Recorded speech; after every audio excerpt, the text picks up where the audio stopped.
Assalamualaikum warahmatullahi wabarakatuh. So, dahil limitado lang yung ating bagahe pa uwi, so hindi namin mabibitbit yung dapat naming dadalhin.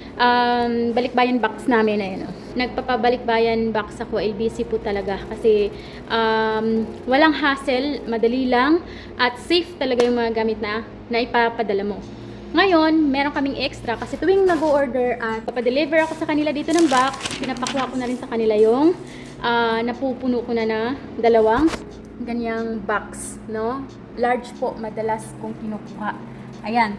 So, dati nakapagpadala din kami ng medium kasi minsan yung sister ko medium box ang gusto niya. Meron tayong available na dalawang box dyan, pero hindi ko gagamitin yung isa.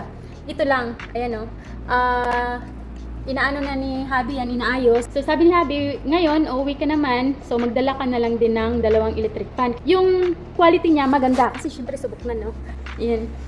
Ito yung electric fan na sinasabi ko sa inyo na gustong gusto ko. Yan, so medyo matagal na rin yan sa amin. At sabi ni Habi, yan ang dadalhin mo, malakas pa, steel pa. Ayan, steel, oh. Yung sa amin kasi, mahal na, plastic pa. So, anyway, wait lang, ayusin ko lang.